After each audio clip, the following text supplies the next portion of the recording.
باللہ من الشیطان الرجیم بسم اللہ الرحمن الرحیم اعوذ باللہ من الشیطان الرجیم بسم اللہ الرحمن الرحیم۔ آج ہماری خلاصۃ المنطق میں بات ہے تمثیل کی۔ مجھے یہ بتائیے آپ کو قیاس یاد ہے کہ نہیں ہے؟ کل بھی میں نے دہرایا تھا، قیاس کس کو کہتے ہیں؟ جزئی کو دیکھ کر نہیں، جزئیات کو دیکھ کر کلی حکم نہیں لگا دینا، جزئیات پر قاعدہ کلیہ کی تطبیق کر کے جزئی کا حکم جاننا۔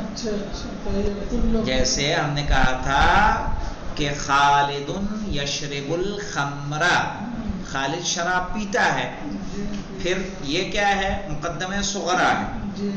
کبرا ہم لائے قاعدہ کلیہ، کل من یشرب الخمر فہو فاسق۔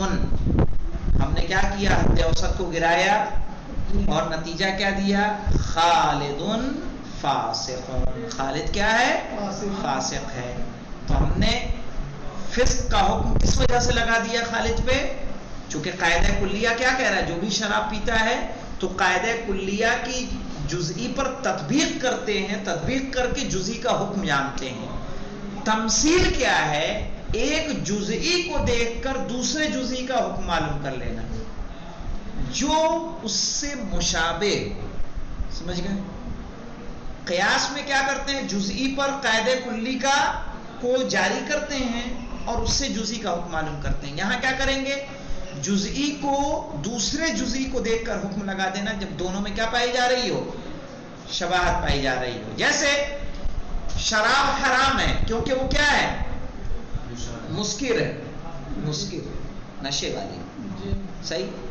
ہم نے دیکھا کہ نبیذ بھی نشہ کرتی ہے، تو چونکہ شراب حرام ہے، اس کے حرمت کا سبب اس کا اسکار ہے، تو نبیذ کو بھی ہم نے کیا کر دیا؟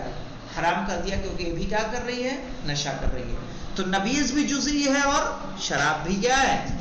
جزئی ہے، قاعدہ کلیہ تو نہیں ہے۔ تو جزئی کو دیکھ کے، اسی لیے تمثیل کا مثال سے سمجھ لیں، یہ اس جیسا ہے۔ تو جزئی کو دیکھ کے جزئی جو اس سے دونوں ایک دوسرے کے کیا ہوں؟ مشابہ ہوں۔ آئیے دیکھیے، سمجھ میں آ جائے گی بات انشاءاللہ۔ آپ لوگ ماشاءاللہ سے کافی سمجھدار ہیں۔ التمثیل تعریفہ، یعنی تمثیل کی تعریف۔ تمثیل کیا کہہ رہے ہیں؟ ہوا اثبات حکم لجزئی، حکم کا ثابت کرنا کس کے لیے؟ جزئی کے لیے۔ لثبوتہ فی جزئی آخر، اس لیے کہ وہ حکم ثابت ہو چکا ہے دوسرے جز میں، مشابہ لہ، جو اس سے کیا ہے؟ مشابہ ہے۔ مثال دیکھیے کہ اثبات حکم حرمت الخمر، جیسے کہ شراب کے حرام ہونے کا حکم للنبیذ، کس کے لیے ثابت کریں ہم؟ نبیذ کے لیے۔ لأنہ یشبہ الخمر، اس لیے کہ وہ کس سے شباہت رکھتی ہے؟ خمر سے شباہت رکھتی ہے۔ فی الاسکار، کس چیز میں؟ نشے میں۔ نبیذ بھی نشہ کرتی ہے اور شراب بھی نشہ کرتا ہے، اس لیے شراب چونکہ نشہ کرتا ہے اس لیے حرام تھا۔ تو ہم نے کیا دیکھا کہ یہی کام ایک اور کام ایک نبیذ بھی کر رہی ہے، تو ہم نے نبیذ پر بھی حرمت کا حکم لگا دیا۔ ارکان ہو، دیکھیے اس کے کیا ہیں؟ کچھ ارکان ہیں۔ ارکان التمثیل، للتمثیل ارکان، تمثیل کے کچھ ارکان ہیں۔ لا یتم الاستدلال بہ الا عند توفرها، اس سے استدلال تب تک ممکن نہیں ہے جب تک کہ وہ ارکان نہ پائے جائیں۔ وہ ارکان کون کون سے ہیں؟ کہنا وہی الاصل، اصل پہلے پاس ہونی چاہیے، کوئی چیز جو آپ کے پاس جو حرام ہے۔ وہو الجزئی المعلوم ثبوت الحکم لہ، وہ جزئی جس کا حکم ہمیں کیا ہے؟ معلوم ہے۔ آپ کو پتا ہے کہ شراب حرام ہے، تب تو کسی سے مثال دیں گے جی ہاں۔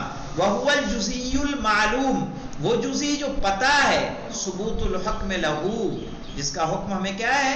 اس کے اوپر ثابت ہے، جیسے شراب اسکار کرتی ہے اور حرام ہے۔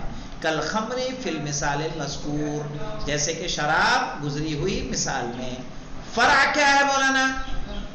وَهُوَ الْجُزِيُّ الْمَطْلُوب، وہ جزئی جو اس کا حکم کیا ہے؟ ہمیں مطلوب ہے، جس کا حکم جاننا ہے۔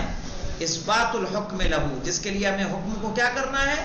ثابت کرنا ہے. کن نبیذ فی المثال المذکور، جیسے کہ نبیذ گزری ہوئی مثال میں. اب ہمیں کیا دیکھنا ہوگا؟ ایک ہے جامع. جامع کیا ہے؟ جو دونوں چیزوں کو ایک کر رہا ہے. تو دونوں چیزوں کو ایک کرنا نبیذ اور خمر میں کیا ہے؟ جو دونوں کو ایک کر رہا ہے، دونوں میں شباہت پیدا کر رہا ہے، اس کا نشاور ہونا، اس کا مسکر ہونا.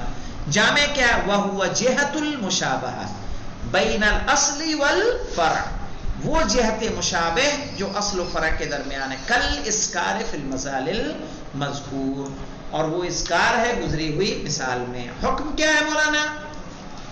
وَهُوَ الْحُكْمُ الْمَعْلُومُ ثُبُوتُهُ لِلْأَصْلِ، وہ حکم جو پہلے سے پتہ ہے اور ثابت ہے کس کے لیے؟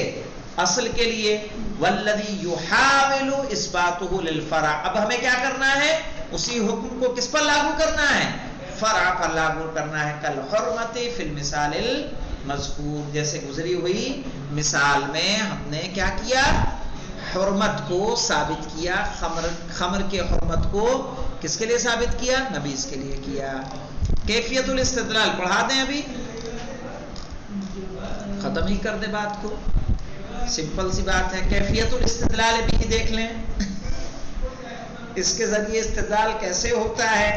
کہہ رہے ہیں ہی ان یعمد المستدل، جو استدلال کرنے والا ہے وہ ارادہ کرے، الی معرفت جزئی یشابہ الجزئی، ایک جزئی کو جاننے کی جو دوسرے جزئی سے کیا ہے؟ مشابہ.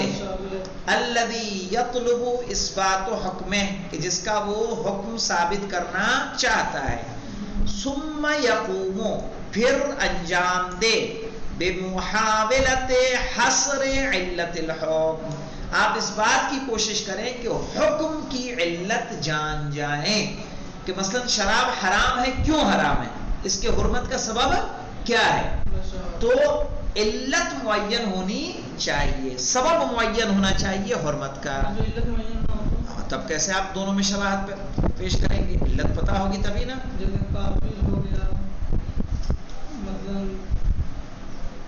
مثلا آپ دیکھ لیجئے، جنت میں نہ جانا سبب بنتا ہے اگر کفر، تو کفر کیا ہو جائے گی؟ علت ہوگی.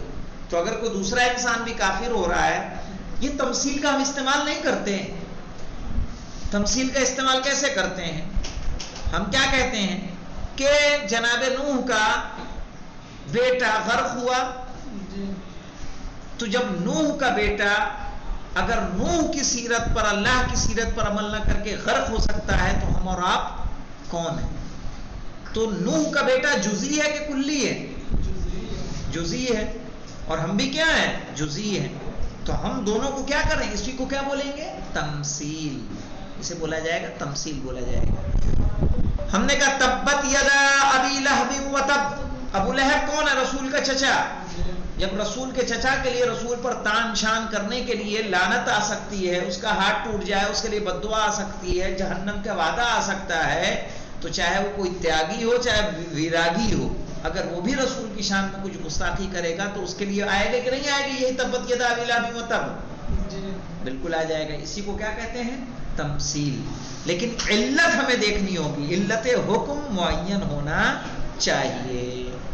واضح؟ اب یہ دیکھیے، ثم یقوم، پھر انجام دے، بمحاولت حصر علت الحکم، حکم کی علت کو معین کرنا، فی النقطۃ، ایک پوائنٹ میں، اب الوصف الذی یشترک الجزئیان، یا ایسی کوئی صفت جس میں دونوں جزئی کیا ہوں؟ مشترک ہوں. والذی یصلح لان یکون سببا للحکم، اور ایسا اشتراک کہ جو حکم کا سبب بن سکتا ہے.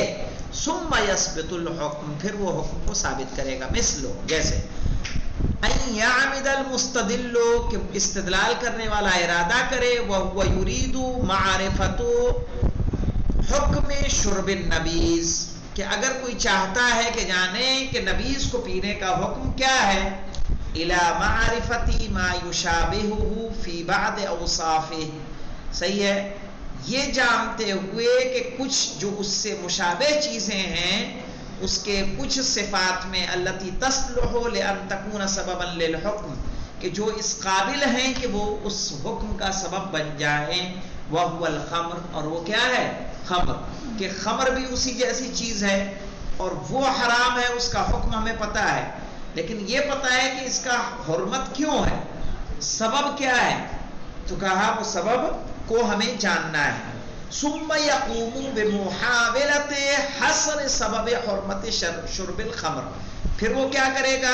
خمر کو پینے کا جو حرمت ہمارے پاس سامنے آئی ہے، جو حکم حرمت کا آیا ہے، اس کا سبب کیا ہے، کیوں اسے حرام قرار دیا گیا؟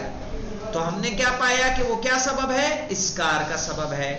من بین الاوصاف المشترکۃ بین الخمر والنبیذ، یعنی بہت ساری اوصاف تھیں کہ جو مشترک تھی نبیذ اور خمر کے درمیان، لیکن ایک سبب اس میں کیا ملا کہ ایک ایسی چیز ہے کہ جو کس کا سبب بن سکتا ہے، اس یعنی حرمت کا سبب بن سکتا ہے، وہ سبب ہم نے کیا پایا؟ اسکار پایا۔ لأن الاسکار یصلح لأن یکون سببا للحرمہ، اس لیے کہ اسکار یعنی نشہ اس قابل ہے کہ وہ حرمت کا سبب قرار پائے۔